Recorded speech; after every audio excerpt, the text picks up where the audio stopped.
Bismillahirrahmanirrahim. Assalamualaikum warahmatullahi wabarakatuh.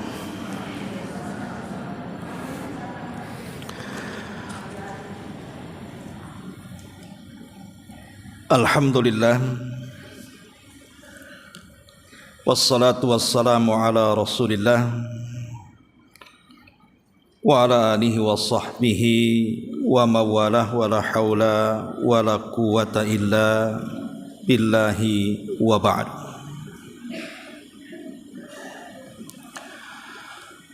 Alhamdulillah, segala puja dan puji hanya milik Allah Jalla fi'ula. Salawat dan juga salam kita hadiahkan kepada Rasul kita Nabi besar Muhammad sallallahu alaihi wa ala alihi wasallam.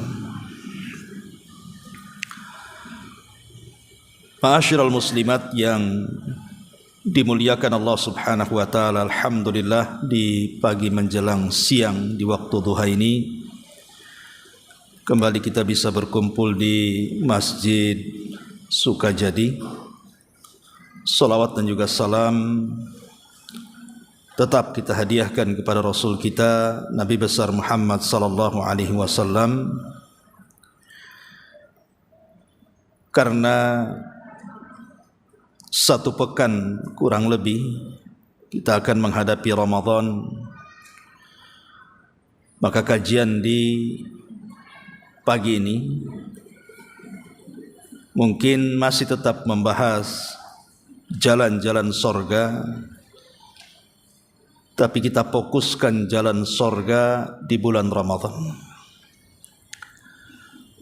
Karena seorang muslim itu harus punya persiapan. Kita akan kedatangan tamu yang sangat mulia yang setiap muslim merindukannya. Bulan Ramadan. Ma'asyiral muslimat yang dimuliakan Allah Subhanahu wa taala, apa yang harus kita siapkan? Dan ibadah apa saja yang harus diprioritaskan di bulan Ramadan? Kita tahu bahwa hanya ada dua perkara dari seluruh ibadah kita itu yang akan dilihat Allah Subhanahu wa taala. Pertama, ibadah hati, dan yang kedua, amalan badan. Inilah yang akan dilihat oleh Allah.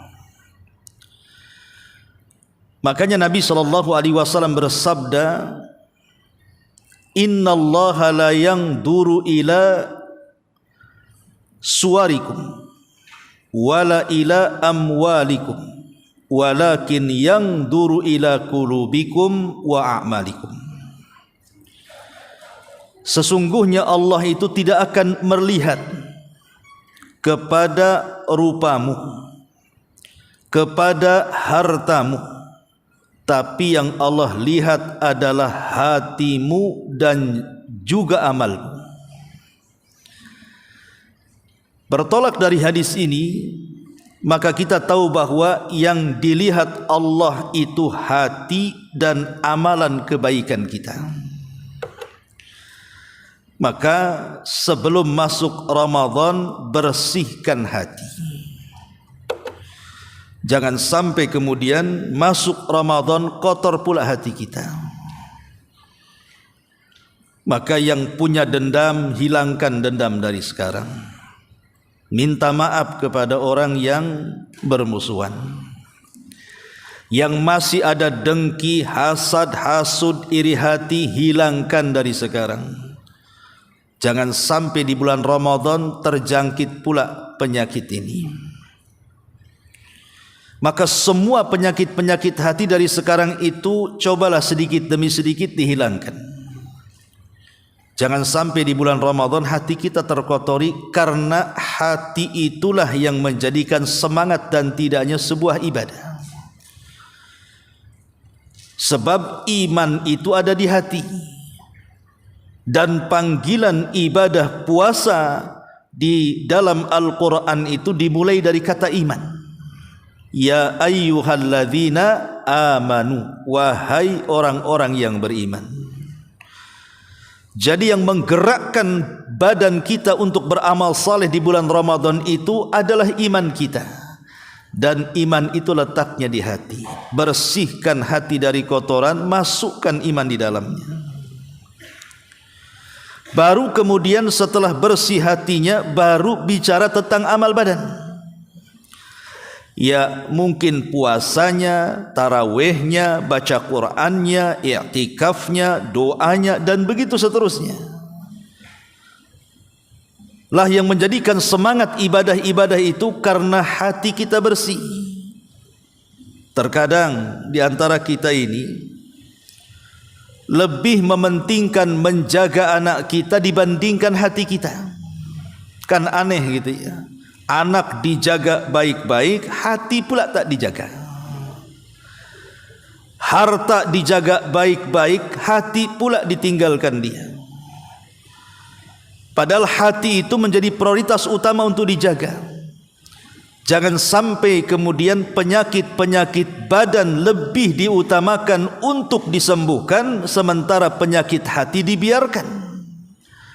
Karena kan umumnya di masyarakat ini, kalau badan kita terkena penyakit, buru-buru kita ke dokter. Sakit kepala sedikit saja, cepat ke warung beli bodrek. Pegel-pegel sedikit saja, telepon tukang urut.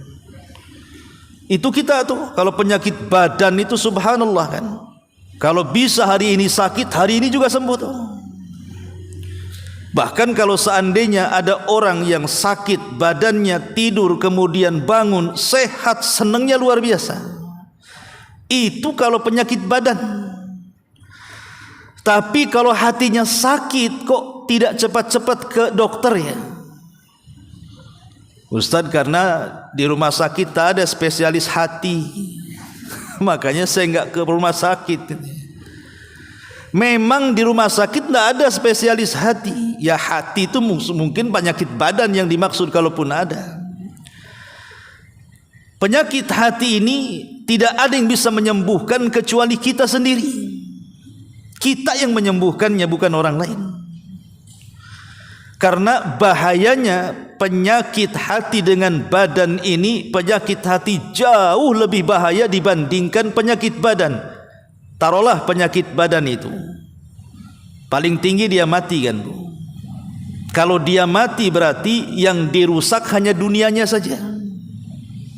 Orang kanker paling tinggi mati, orang kena kanker itu.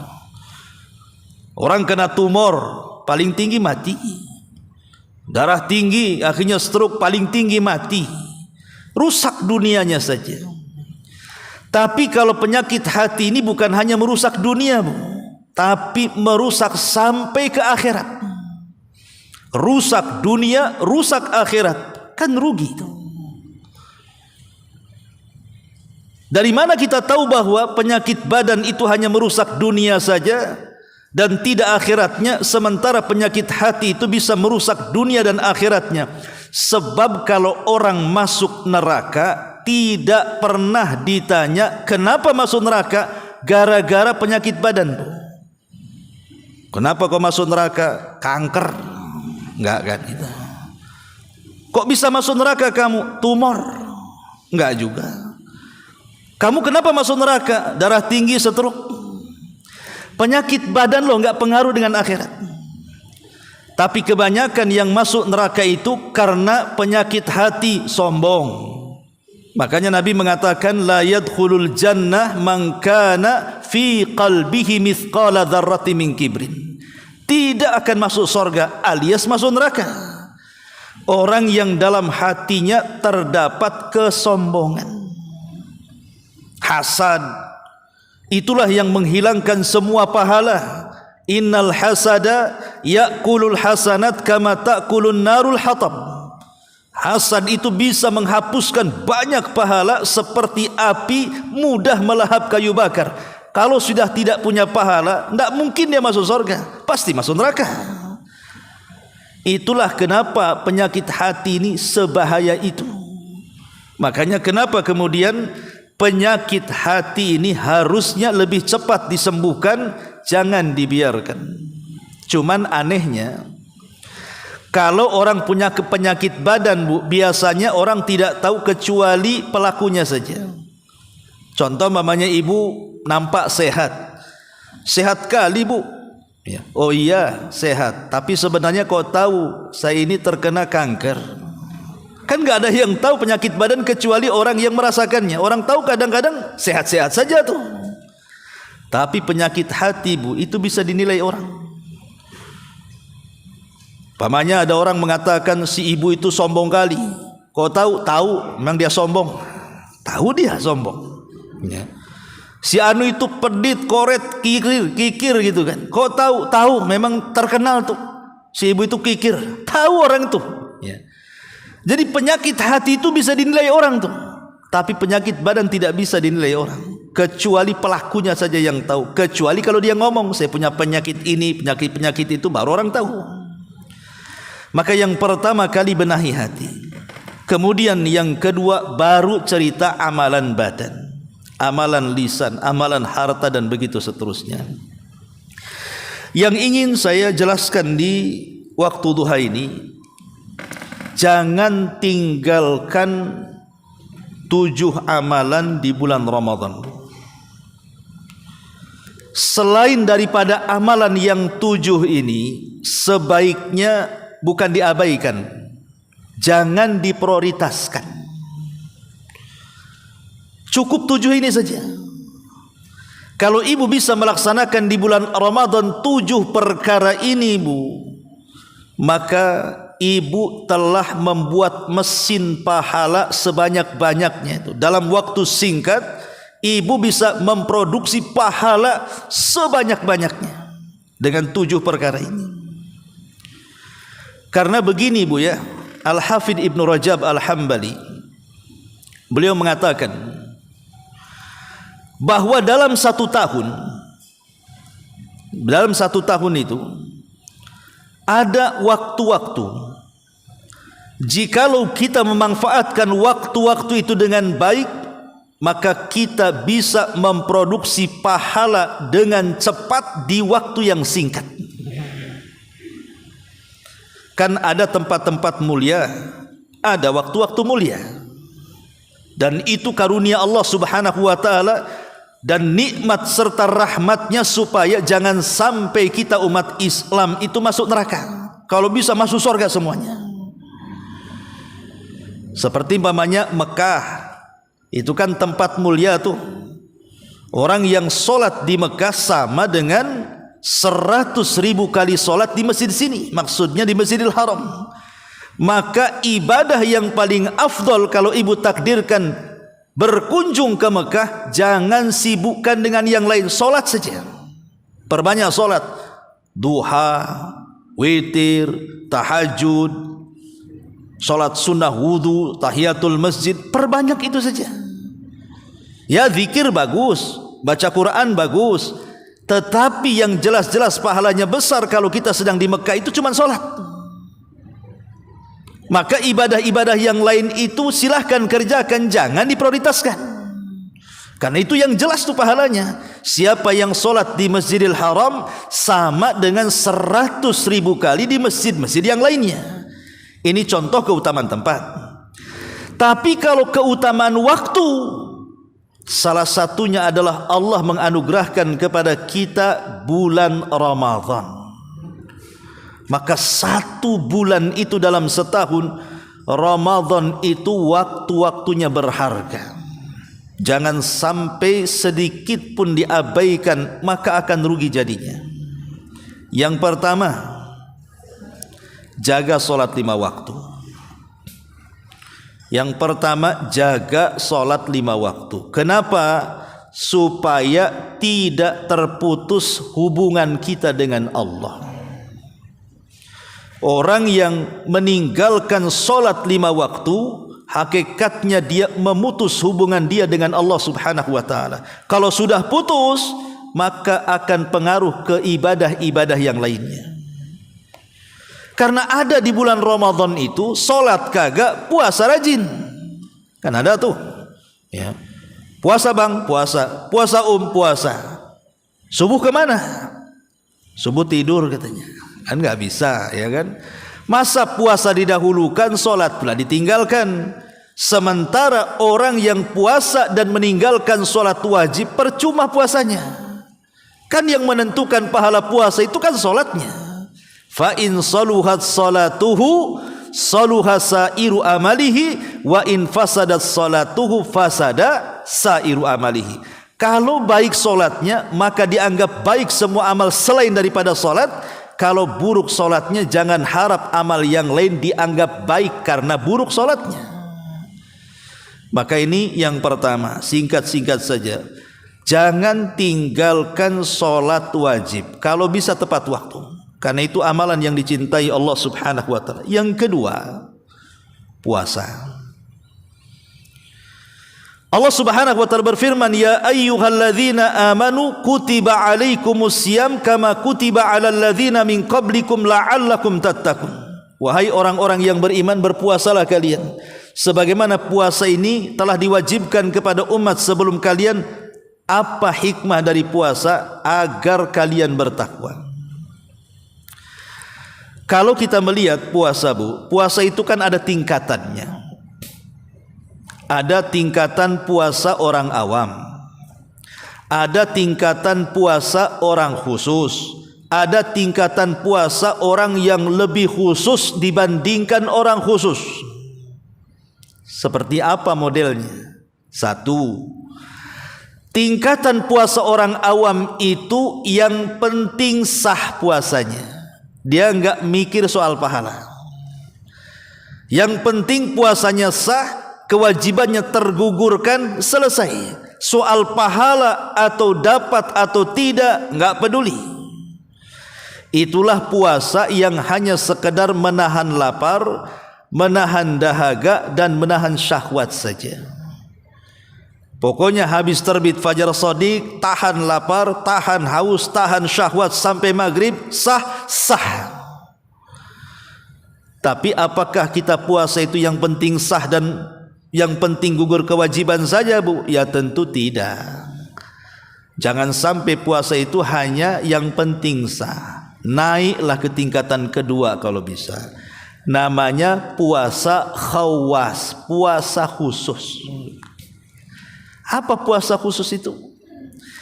Puasa khusus itu bukan hanya sekedar perutnya saja yang berpuasa. Memang dia tidak makan, memang dia tidak minum, memang dia meninggalkan syahwat, tapi lebih daripada itu seluruh anggota badan dan raganya juga ikut puasa. Matanya ikut puasa, telinganya ikut puasa, lisannya ikut puasa, tangan dan kakinya ikut puasa. Dengan cara apa? Jangan memandang sepandang-pandangnya. Kalau haram jangan dipandang. Jangan mendengar sedengar-dengarnya. Kalau yang haram jangan didengar. Jangan bicara seomong-omongnya. Kalau seandainya bicara berdosa, jangan diomongkan. Jangan melangkah selangkah-langkahnya. Kalau melangkah ke tempat yang haram, stop. Ya. Jadi kalau ada kawan, Bu, ngajak ibu, yuk kita ngerompi. Oh, nggak bisa. Lisan saya lagi puasa, maaf gitu. Apalagi telinga lagi puasa, saya nggak mau dengerin gibah. Gitu.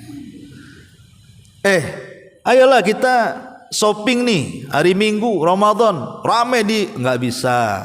Ini kaki lagi puasa, gitu Bu jawabannya. Ya. Jadi kalau aja diajak maksiat, maaf nih mulut saya lagi puasa ini, nggak bisa begibah hari ini. Jangan pula dijadwalkan nanti aja habis maghrib. Jangan kan. Maksudnya ya puasa 24 jam ya. Jadi di sini ada namanya puasa khawas. Khawas itu bukan hanya perutnya saja, semua anggota badannya puasa. Ada yang lebih tinggi lagi, dan inilah yang dimaksud dalam perintah puasa tadi. Di mana Allah Subhanahu wa taala ketika menjelaskan di ujung ayat la'allakum tattaqun, agar kalian bertakwa di sini, inilah maksudnya puasa Khawasul khawas, lebih khusus lagi daripada orang khusus tadi.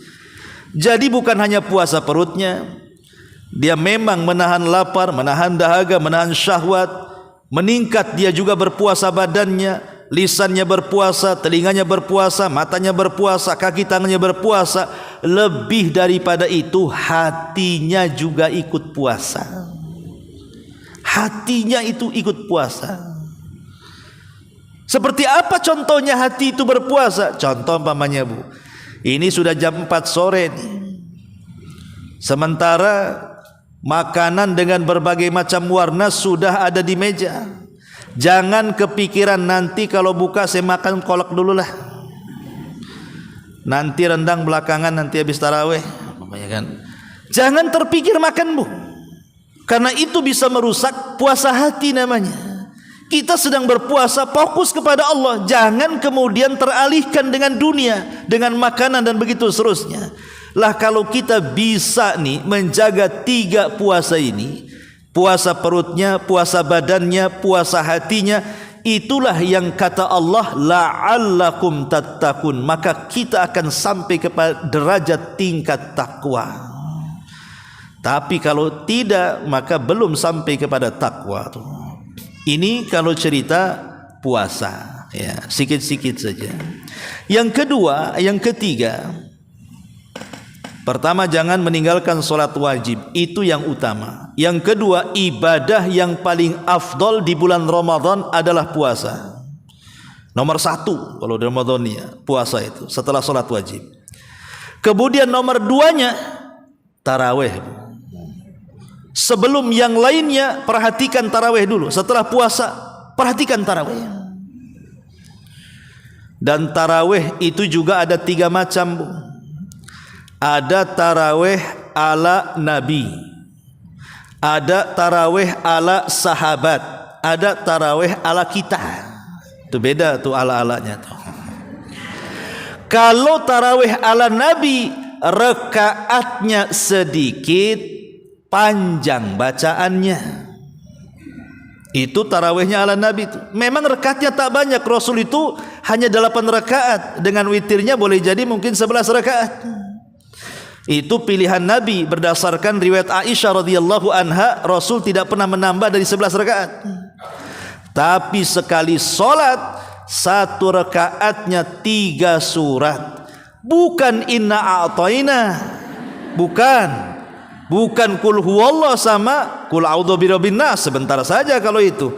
Yang dibaca 1 Al-Baqarah, nyambung ke Al-Imran, nyambung pula ke Al-An'am, bayangkan ya. Dan itu diceritakan oleh sahabat Hudzaifah. Aku pernah solat di samping Nabi, kata Hudzaifah. Rupanya Rasul solat malam baca Al-Baqarah. Kukira habis solat Al-Baqarah selesai, ruku dia nyambung ke Al-Imran. Nih kaki dah gemetar nih kan, kelamaan kan. Dia pikir Al-Imran selesai, Al-An'am pula disambung dia. Berapa juz itu? 1 rakaatnya. Itu ala Nabi. Nih kalau imam tarawih ala Nabi, Bu, sendiri aja dia solat, buyar tuh makmum tuh ya. Yang kedua, solat ala sahabat. Kalau solat ala sahabat diperbanyak rakaatnya, tapi sedang bacaannya. Contoh, di zaman Umar itu memerintahkan Ubay ibn Ka'ab untuk solat tarawih berjamaah di masjid 1 bulan lamanya. Dan Ubay solat dengan 23 rakaat dengan surat yang sedang.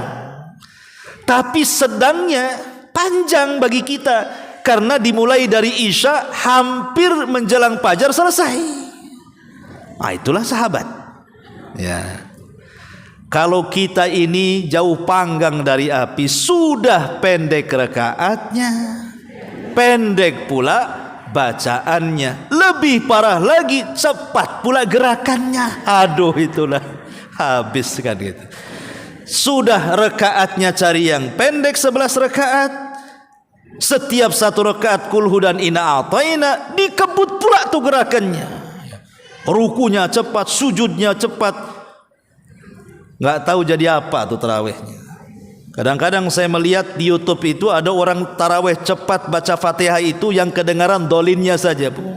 Dolin, amin itu saja. Ya. Yang lainnya nggak kedengaran tuh bacaannya tuh. Ya. Dan yang cepat tuh takbir saja, Allahu Akbar, Allahu Akbar, Allahu Akbar. Nah, sampai ada 7 menit 23 rakaat, kan dapat penghargaan muri itu, Bu. 7 menit 23 rakaat. Saya kira, Bu, kalau ibu di belakangnya habis taraweh encok, Bu. Iyalah, gimana coba? Apa nggak capek itu? Bisa kumat asam uratnya tuh. Jadi ini tarawehnya ala Nabi, ala sahabat, dan ala kita. Lah karena taraweh itu kan sifatnya sedang bermunajat, Bu. Namanya taraweh itu kan solat. Dan solat itu hakikat daripada munajat. Kita loh sedang berdialog dengan Allah. Masa kita mau cepat-cepat berjumpa dengan Allah, ini gimana? Kalau berjumpa dengan debt collector, ya maunya cepat-cepat aja pergi kan, Bu ya. Ini berjumpa dengan Allah, masa cepat-cepat? Makanya tartilah bacaan dalam tarawih. Cari imam-imam yang tartil, cari imam-imam yang enak di belakangnya. Kalau bisa suaranya juga indah, supaya makin sedaplah kita tarawih di belakangnya. Maka ini amalan kedua, Bu. Setelah puasa, tarawih pentingkan dulu, jangan yang lainnya ya. Kemudian yang ketiga, setelah kita sholat 5 waktu, kemudian menjalankan puasa, kemudian tarawih, ini yang terpenting setelah tarawih ini, baca Quran, Bu. Baca Quran. Karena ibadah di bulan Ramadan yang identik dengan Ramadan itu adalah syahrul Quran. Ramadan itu disebut syahrul Quran, bulannya Al-Quran. Jangan sampai di bulan Quran, Bu, ibu meninggalkan Quran. Kalau di bulan Quran ibu tak baca Quran, saya yakin di luar bulan Quran makin ditinggal tuh Quran tuh. Dan orang dengan Quran juga terbagi menjadi 3 juga, Bu.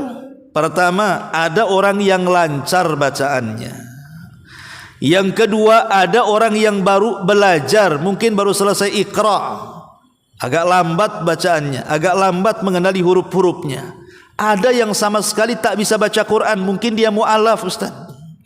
Mu'alaf gimana? 20 tahun dia udah masuk Islam. Berarti tak mau belajar Quran dia itu. Tapi umumnya kan manusia itu kan 3 ini dalam Quran tuh. Ada yang lancar, ada yang tertatih-tatih, ada yang sama sekali tak bunyi ya. Kalau ibu Allah anugerahi baca Quran lancar, maka targetnya hatamkan Quran. Karena baca Quran di bulan Ramadan itu yang penting kuantitas bukan kualitas. Yang penting hatam. Tidak perlu kita baca tafsir, tidak perlu. Tidak perlu tadabbur Quran, tidak perlu. Di bulan Ramadan tuh baca. Makanya yang penting kuantitas, perbanyak hatamannya dibandingkan mempelajari isinya. Makanya Imam Syafi'i kalau datang bulan Ramadan dia hatamkan 60 kali, Bu. Berarti siang sekali, malam sekali. Kalau ibu siang seayat, malam seayat. Ya 60 ayat jadinya ya. Tapi kalau Imam Syafi'i yang betul-betul dihatamkan tuh, malam dihatamkan, siang dihatamkan. Imam Bukhari dijelaskan, Imam Bukhari itu siangnya 1 kali hatam, malamnya 3 malam sekali hatam. Imam Ahmad juga demikian. Bahkan Imam Malik kalau datang bulan Ramadan tidak ada kajian, diliburkan semua kajian itu. Dia fokuskan dengan Quran, dia ambil mushaf, walaupun dia hafal Quran tetap dia baca di mushafnya. Karena bacaan Quran di bulan Ramadan itu yang penting kuantitasnya. Ibu baca sampai hatam, balik lagi baca, hatamkan, dan begitu seterusnya. Artinya punya target nih, saya harus 3 kali hatam minimalnya. Sekali sajalah bolehlah, tapi yang jelas bahwa bulan Ramadan bagi yang dianugerahkan lancar baca Quran, targetnya hatamkan Quran. 1. Yang kedua, kalau masih tertatih-tatih, mungkin baru selesai Iqra dia kan, masih susah lah kan nyambung-nyambungkan ayat itu. Yang penting baca. Mau lambat mau cepat yang penting baca. Jangan pikir hatam dulu, baca aja belum kelar kan itu ya. Yang penting baca saja. Karena orang yang tertatih-tatih tetap dapat 2 pahala tuh. Ya. Adapun yang sama sekali tak bunyi karena tidak bisa baca Quran, Bu, dengarkan orang yang baca Quran. Namanya mau baca tak bisa, gimana caranya? Dengarkanlah. Beli umpamanya, atau sekarang kan sudah punya handphone, ada bacaan yang 30 juz Syekh fulan gitu. Dengarkan saja dari Fatihah sampai Qul a'udzu birabbin nas. Jadi ikut hatam dengan orang yang menghatamkan Quran. Lah ini membaca Quran. Jangan sampai kemudian Ramadan lewat begitu saja dari Quran. Ini yang ketiga. Yang keempat. Yang kelima, di bulan Ramadan yang harus diprioritaskan nih, setelah sholat wajib, puasanya, kemudian tarawehnya, kemudian Qurannya, baru yang keempat, sedekah. Perbanyak sedekah. Dan sedekah di bulan Ramadan ada 3 tingkatan. Sedekah di bulan Ramadan itu ada 3 tingkatan. Tingkatan yang paling tinggi, memberi makan orang yang puasa. Kalau ibu ingin sedekah di bulan Ramadan, cari orang yang puasa, ajak makan. Ya. Kasih dia makan dari makanan yang kita kasih kepada dia. Kasih dia minum dari minuman yang kita berikan kepada dia. Itu seafdal-afdalnya sedekah, Bu. Ya, kalau ingin sedekah di bulan Ramadan, kasih makan orang yang puasa. Alhamdulillah. Sekarang kan di masjid-masjid kan menyediakan iftar itu untuk jamaah. Datang ke masjid. Ya. Syukur-syukur kalau seandainya ibu bisa memberi makan iftar itu yang disunahkan Nabi. Contoh punya kurma, kan itu kan disunahkan Nabi itu. Kalau tidak ada kurma ya minuman manis. Ya. Kalau bisa warnanya kayak pelangi, Bu, biar dilihat orang. Aqua gelas sudah banyak kan itu ya. Itu apa itu kok kuning-kuning nampaknya enak kan itu. Nah, jadi buatlah makanan yang menjadikan orang itu perhatian. Jangan makanan biasa nanti nggak dimakan. Goreng bakwan dah banyak, ibu goreng bakwan juga kan itu. Jadi kalau bisa makanan-makanan yang dilirik orang puasa, yang lezat, yang enak, yang bergizi, ini sedekah pertama yang paling afdal di bulan Ramadan. Dan pahalanya lumayan besar. Man fattara sa'iman kana lahu ajru sha'im la yanqusu min ajrihi syai'un. Siapa yang ngasih makan orang yang berpuasa, maka dia telah mengambil pahalanya tanpa mengurangi pahala dia. Jadi kalau ibu ngasih makan orang yang berpuasa 10 orang, maka ibu seolah-olah puasa 10 hari. Kalau yang dikasih makan 30 orang, berarti seolah-olah ibu puasa Ramadan 30 hari. Karena enak tuh ngambil puasa, pahala puasa orang. Saya ada pengalaman, Bu, waktu saya masih kuliah di Yaman. Jadi kalau Ramadan itu kan memang tidak ada kajian di markas itu. Jadi biasanya kita ke ibu kota. 1 bulan itu Ramadan biasanya ke Son'a untuk perbaikan gizi lah gitu. Karena kalau di pondok itu asik roti kacang. Rotinya pun roti nggak enak kan itu. Lah kenapa kita sering ke kota itu? Karena asli orang Arab itu kalau Ramadan pun nampak dermawannya. Orang Arab tuh kalau dermawan jor-joran tuh. Jadi kalau habis sholat maghrib, itu orang-orang kaya itu sudah berderet di pintu masjid itu. Ditariknya tangan kita, yang ini narik ke sini, yang ini narik ke sini gitu. Kita tinggal milih saja, Bu. Karena kita sudah terbiasa beberapa tahun, jadi kita tahu mana orang kaya yang enak makanannya. Kalau ditolak, afan, sudah ada itu kan. Subhanallah. Jadi kalau sudah diajak ke rumahnya itu, karena waktu pertama kita belum tahu. Orang Arab ini kalau kasih makan itu bisa 10 macam, Bu. Bukan sekali kayak kita begitu kan. Enggak, dia keluarkan satu-satu. Kalau kita kan langsung didrak di meja tuh. Ya. Kadang-kadang kita tertipu dengan yang pertama, yang kedua, yang ketiga. Rupanya yang paling enak terakhir. Sementara kita kenyang. Aduh kapok ini. Harusnya kan sikit-sikit, nanti datang lagi makanan sedikit. Itu yang paling akhir, itu yang paling enak. Kambing rebus rupanya terakhir itu. Ya. Itulah contohnya bagaimana kedermawanan orang Arab, karena mereka tahu sedekah bagi orang yang ngasih makan orang puasa itu pahalanya besar. Itu nomor pertama, Bu ya. Kalau ingin sedekah di bulan Ramadan, cari orang yang iftar. Alhamdulillah kan sekarang sudah tren gitu ya, orang ngasih iftar di pinggir jalan. Bukan di masjid saja, di pinggir jalan alhamdulillah di stop. Coba kalau di Ramadan ada nyetop begitu, disangka promo kan begitu. Ini mau jualan ke mau ngasih kan itu ya. Lah ini yang pertama. Yang kedua, tingkatan sedekah yang kedua, kasih makan orang sahur. Ini tingkatan sedekah kedua yang paling baik di bulan Ramadan, kasih makan orang sahur. Biasanya mungkin kalau 10 akhir Ramadan mudahlah kita kasih makan orang sahur, karena banyak orang itikaf kan ya. Bisalah kita ini datang ke masjid-masjid yang ada orang itikafnya ya. Kan bisa umpamanya, oh ini nanti sahur saya tanggung. Jadi ibu sudah catering duluan tuh, tolong antar ke masjid ini. Nah, ini tingkatan yang kedua, ya, memberi makan orang sahur. Lah tingkatan yang ketiga baru sedekah-sedekah yang lainnya, entah kepada fakir miskin, entah untuk pembangunan pesantren, pembangunan masjid, entah kepada orang-orang yang membutuhkan. Itu nomor 3 tuh. Tapi prioritas utamanya, 1 ngasih makan orang puasa, 2 ngasih makan orang sahur. Lebihnya terserah ibu mau sedekah kemana. Dan ingat bahwa sedekah di bulan Ramadan adalah sedekah yang paling dicintai Allah, karena Rasul dikisahkan oleh Aisyah Ummul Mukminin radhiyallahu an, kana Nabi sallallahu alaihi wasallam ajwadun nas wa ajwadu ma yakunu fi Ramadan hina yalqahu Jibril. Jadi Rasul itu, kata Aisyah, manusia yang paling dermawan, terutama di bulan Ramadan, lebih-lebih kalau berjumpa dengan Jibril.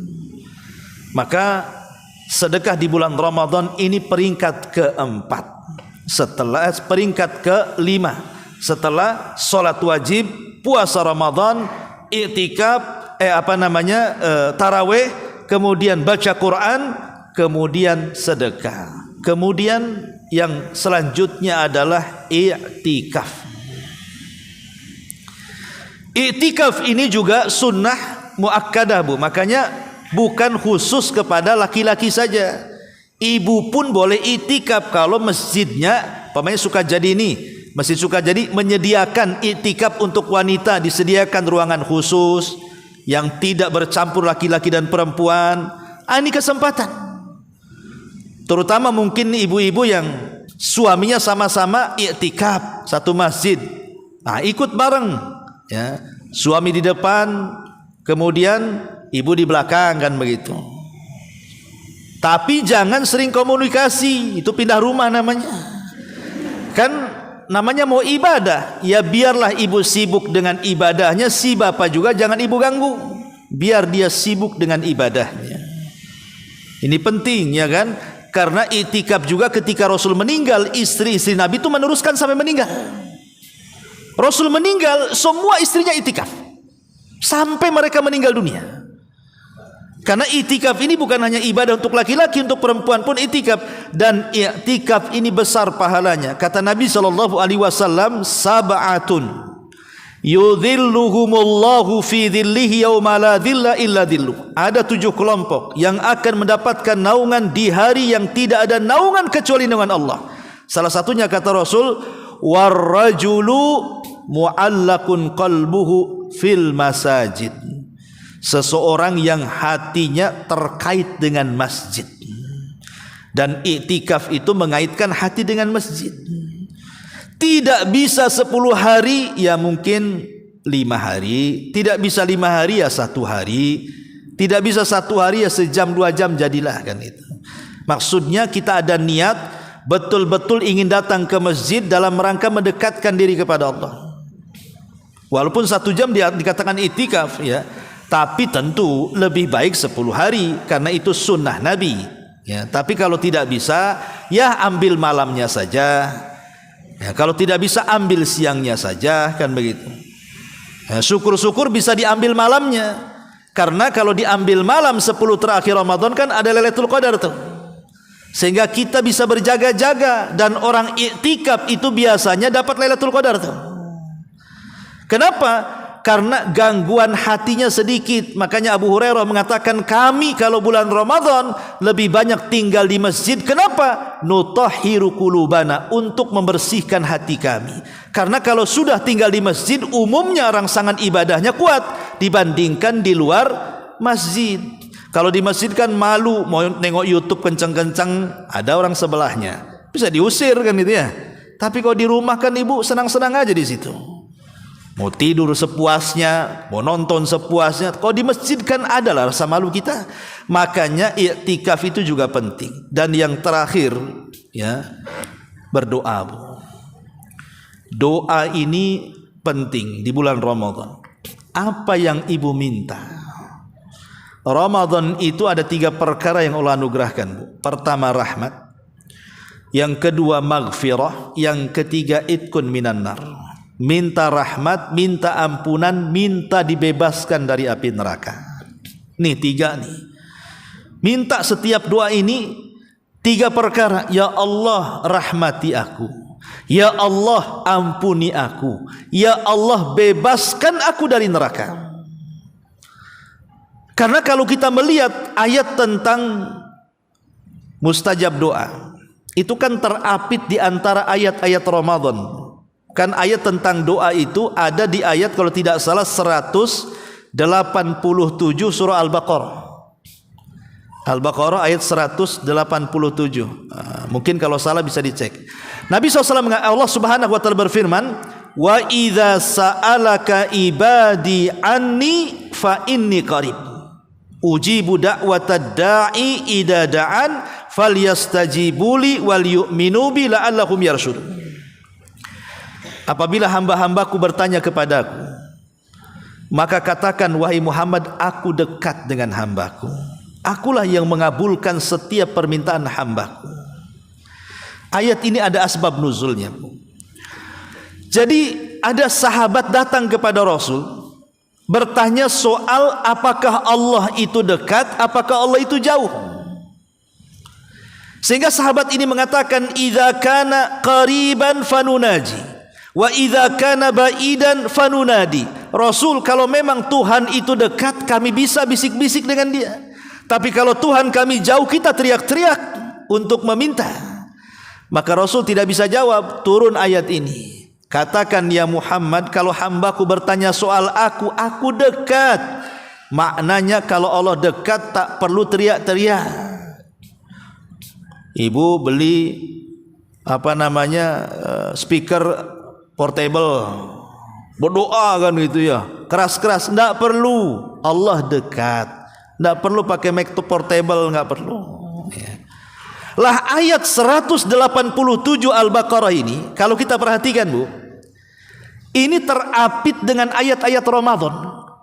Dari mulai 185, 186, 187 yang menceritakan tentang doa.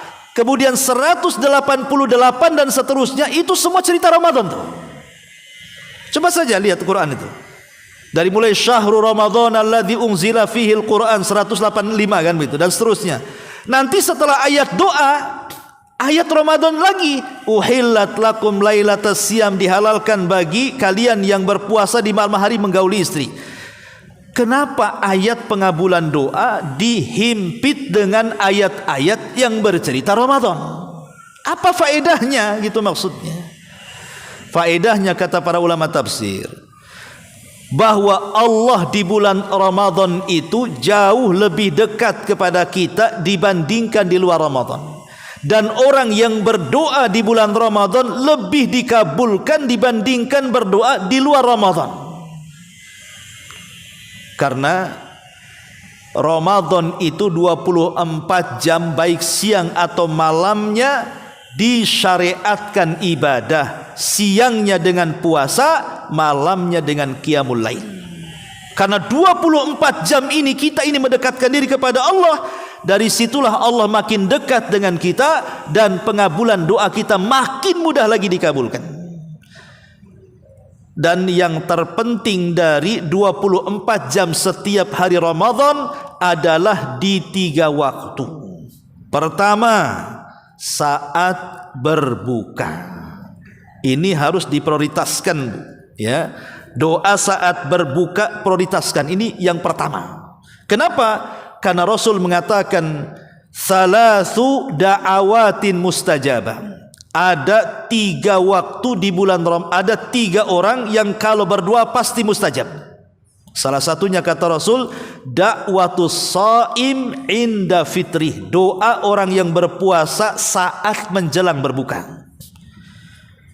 24 jam berdoa silahkan mustajab, tapi lebihkan dalam doa sebelum berbuka, Bu. Maka saya nasihatkan pada ibu, jangan disibukkan dengan dapur kalau sudah jam-jam segitu itu. Makanya masaknya dipercepat. Masak 5:30, selesai 6:30. Kapan doanya? Kan itu. Nah, kalau bisa ya 10 menit sebelum maghrib masakan sudah siap semua. Jadi adalah waktu kita ini menengadahkan tangan ke langit, meminta, ya Allah rahmati, ya Allah ampuni, ya Allah bebaskan aku dari neraka. Kalau bisa jangan untuk sendiri saja, libatkan keluarga dalam doa. Ya Allah rahmati saya dan keluarga saya, ampunilah dosa saya dan keluarga saya, ya. Bebaskan saya dan keluarga saya dari api neraka, biar sama-sama masuk surga, gitu maksudnya. Jadi ini penting, jangan abaikan doa sebelum berbuka, karena ini mustajab. Kenapa sangat mustajab, Bu? Karena kita sudah mengawali dengan puasa, itu masalahnya. Sementara puasa itu amal yang dicintai Allah. Jadi setelah kita puasa, kita berdoa, ya pasti dikabulkan. Maka jangan disibukkan. Apalagi ada orang sebagian sibuk kalau sudah dekat-dekat maghrib itu bukan sibuk doa, Bu. Sibuk nengok jadwal maghrib kapan. Ya, kalau zaman dulu sibuk pegang remote cari channel yang cepat azan. Karena Jakarta lebih cepat dibandingkan Batam, Bu. Cari channel Jakarta dia. Ya. Ini yang pertama. Yang kedua, tingkatan doa yang paling baik di bulan Ramadan adalah sepertiga malam akhir, Bu. Dan yakin sepertiga malam akhir, ibu yang tak biasa bangun pasti bangun, Bu. Kenapa? Karena diganggu sama obrok-obrok. Obrok-obrok, Bu, kalau di Sunda sana itu biasanya jam 3 ada obrok-obrok tuh. Sahur kan gitu. Hati-hati aja sedalilang itu. Kalau zaman dulu ya. Tapi sekarang kan jarang lah. Sekarang rata-rata dari masjid biasanya ya. Teriak-teriak sahur itu. Sahur. Gimana nggak bangun, Bu? Rumah samping masjid. Ya bangun lah. Apalagi sekarang aneh-aneh. Pakai nyanyi pula tuh banguninnya. Sekarang ini. Artinya kalau sepertiga malam di bulan Ramadan dipastikan bangun. Nggak mungkin nggak bangun. Pasti bangun. Kecuali yang budak saja nggak mau bangun tuh. Pasti bangunlah. Jangan sekedar memperhatikan sahur saja, Bu. 5 menit jadilah angkat tangan ke langit. Karena itu mustajab doa di sepertiga malam. Allah yang mengatakan setiap sepertiga malam, siapa yang berdoa di jam segini ku kabulkan, kata Allah. Siapa yang minta ku kasih, siapa yang minta ampun ku ampuni. 5 menit kan bisa ngomong, ya Allah rahmati, ya Allah ampuni, ya Allah bebaskan aku dari api neraka. Saya kira simple doa ini. Ya. Ini yang kedua. Dan tingkatan yang ketiga, doa setelah subuh sebelum terbit matahari. Itu waktu berkah namanya. Nabi mengatakan, Allahumma barik li ummati fi bukuriha. Ya Allah berkahi umatku di waktu pagi. Ya, jangan sampai kemudian habis subuh, ibu tutup gorden, ibu matikan lampu, ada alamat, Bu. Itu pasti lanjut itu. Alasannya apa? Gimana Ustaz, jam 2 ada bangun katanya. Tahan ngantuk dulu, Bu. Kalau ibu mau tidur, tunggu terbit matahari. Jangan lewat waktu berkah itu dibiarkan begitu saja. Tahan-tahan ya. Kalau bisa. Dan kalau bisa subuh itu, Bu, ke masjid. Kalau subuh.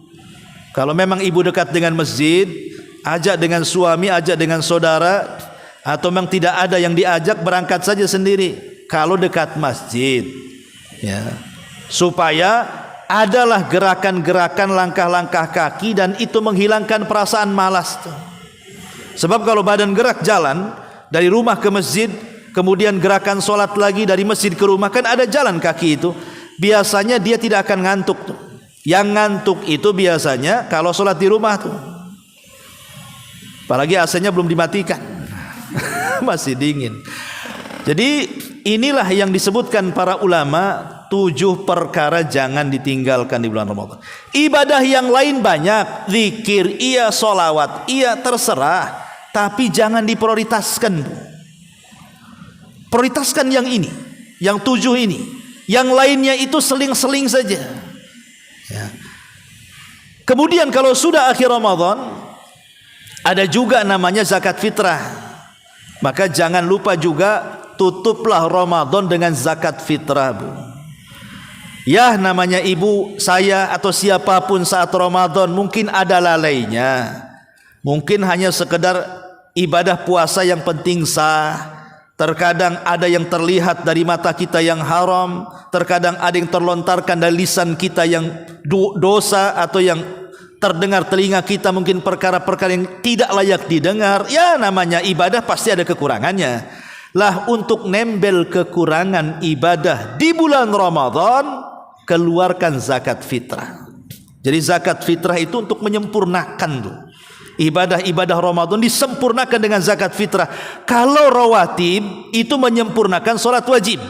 Kalau zakat fitrah itu menyempurnakan ibadah puasa. Dan utamakan zakat fitrah itu jangan dengan uang, utamakan dengan bahan makanan pokok. Boleh dikeluarkan sehari atau 2 hari sebelum Ramadan, tetapi afdolnya adalah ketika mendekati Lebaran. Entah malam Idul Fitri kita sudah keluarkan. Kenapa demikian? Supaya janganlah sampai ada saudara kita tak makan. Jangan sampai ada saudara kita tak ada yang dimakan, biar sama-sama bahagia. Namanya Id itu kan kebahagiaan. Masa kita bahagia dengan opornya, sementara orang miskin sedih dengan nasinya? Jangan cerita launya, nasinya pun tak ada. Maka berikan kepada mereka. Ya, syukur-syukur kalau bukan hanya sekedar zakat fitrah saja. Mungkin ibu letakkan baju lebaran di atasnya. Nih sedekah saya zakat fitrah. Ini baju untuk anaknya, ini sendal untuk anaknya, ini tas untuk sekolah anaknya. Lebih baik lagi, makin bahagia dia. Beras saja sudah bahagia, ditambah-tambah itu. Karena bagaimanapun Idul Fitri itu kebahagiaan kita semuanya. Lah, ini 7 perkara yang dipahami. Kemudian yang terakhir yang ingin saya nasihatkan. Ada 3 kelompok yang melalui Ramadan itu yang disebutkan dalam Al-Quran. Apakah kita masuk pada kelompok mana? Mudah-mudahan kita tidak termasuk pada yang kedua dan yang ketiga. 1, ya. Ada kelompok itu yang Allah katakan zalimun li nafsi. Zalimun li nafsi. Orang yang zalim terhadap dirinya. Apa yang dimaksud zalimun li nafsi itu?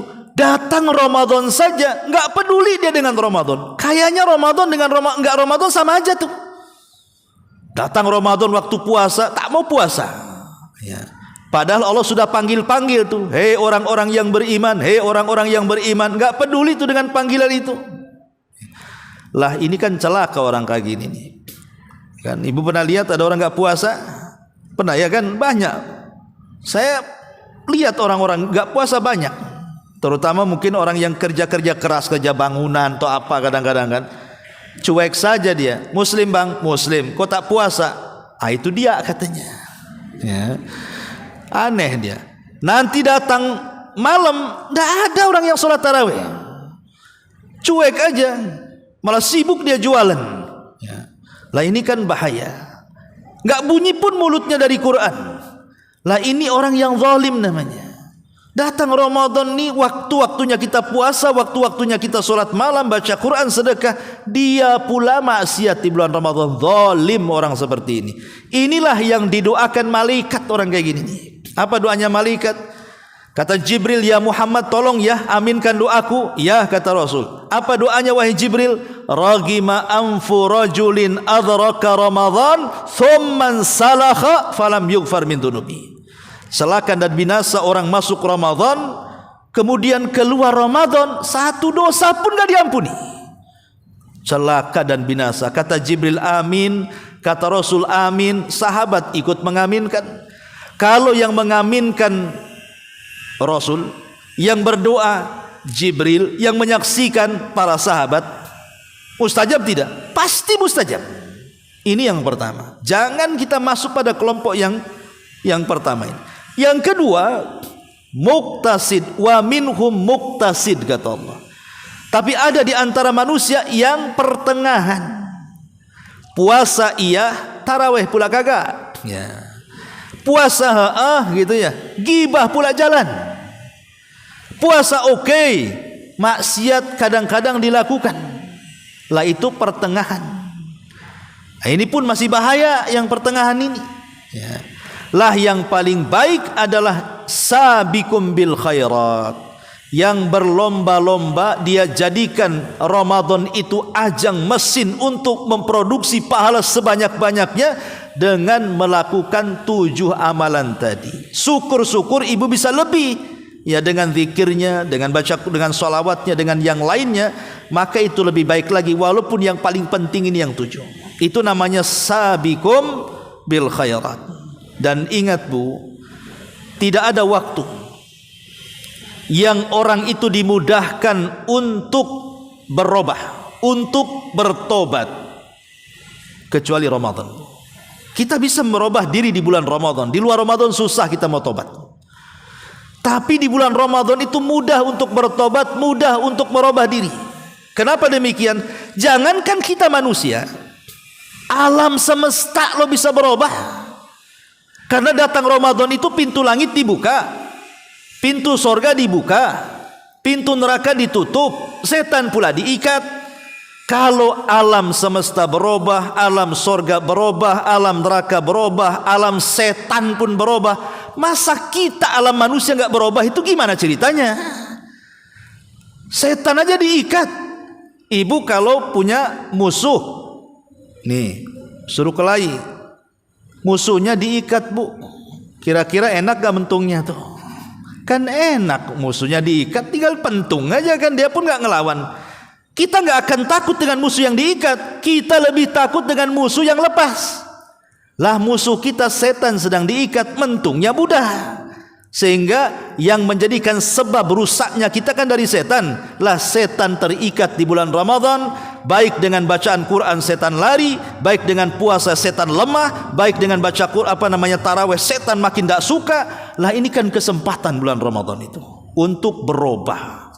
Ya, makanya kita lihatlah keajaiban bulan Ramadan ini. Entah fenomena apa saya juga nggak tahu. Kalau awal Ramadan, kalau dalam persepak bolaan itu namanya ya masih penyisihan Bu. Ya, penyisihan itu kan semua kesebelasan numplak di lapangan kan Bu ya. Nah, itulah babak penyisihan itu. 1 sampai 10 Ramadan itu babak penyisihan itu. Semua datang, yang hamil datang, yang punya bayi datang gitu ya. Sampai kalau seandainya masjid ini 2 lantai penuh dua-duanya. Yang lebih parah tempat sandal dikasih terpal Bu. Nggak ada lagi tempat sampai ke belakang. Tuh kalau babak penyisihan tuh semua ke masjid. Tapi kalau sudah tanggal 10 sampai ke 20 itu semifinal Bu. Mulai tereliminasi satu hilang kan Bu ya kan? Hilang tuh, yang di lantai 2 udah turun ke bawah. Ya, yang di tempat sandal maju ke teras tuh. Itu fenomena apa tuh kira-kira tuh? Saya enggak paham juga tuh. Ya, yang biasa baca Quran kencang-kencang di masjid mulai sayup-sayup kedengarnya. Kok tinggal 2 orang nampaknya yang ngaji nih? Kan itu. Sandal pun yang enggak centang perenang saking banyaknya udah mulai rapi karena tak banyak kan. Dengan kata lain makin tambah kemajuan, makin maju gitu maksudnya. Mungkin ke depan kan itu. Itu kalau sudah semifinal Bu. Nih kalau sudah final, kan tak banyak lagi, cuman 2 saja kan gitu ya. Lah ini biasanya kalau sudah final itu tanggal 20 sampai tanggal 30 akhir Ramadan tuh. Udah final tuh Bu. Udah nggak ke masjid lagi, sibuk mau pulang kampung. Nah kan, sibuk tuh. Ini mau boleh apa nih? Sibuk kemudian nyari-nyari toples kan itu ya. Sibuk nyari toples kan itu. Ini harus 20 toples nih satu meja ini, 1 kacang, 1 keripik, 1 ini. Sibuk coba. Tengok gorden pun tak segar kan itu. Ini harus diganti nih. Ya, tengok cat rumah juga tak bisa, harus pink nih warnanya nih. Ya. Kan gitu. Jadi sibuk Bu. Nih kalau 10 akhir Ramadan tuh otaknya itu ke lebaran tuh. Kan aneh yang seperti ini kan. Biasanya kan kalau para ulama salaf 10 akhir Ramadan itu biasanya lebih membludak di masjid. Kita lebih lari di masjid, mall pula yang rame. Ya. Nah ini fenomena saya tak paham ya. Boleh jadi mungkin karena kurangnya pengetahuan yang sampai kepada mereka. Ya, kita berhusnudon saja. Mungkin kalau mereka tahu keutamaan Ramadan tidak akanlah seperti ini. Ya, mudah-mudahan Bu, Ramadan tahun ini ya, karena sepekan lagi ya, kita tidak tahu umur kita apakah sampai ke Ramadan atau tidak. Ya, kita kan hanya berdoa mudah-mudahan kita sampai di bulan Ramadan. Makanya para ulama sering mengatakan Allahumma ballighna Ramadan. Ya Allah, sampaikan hidupku di bulan Ramadan. Ini yang bisa saya sampaikan. Kalau ada yang bertanya, silakan.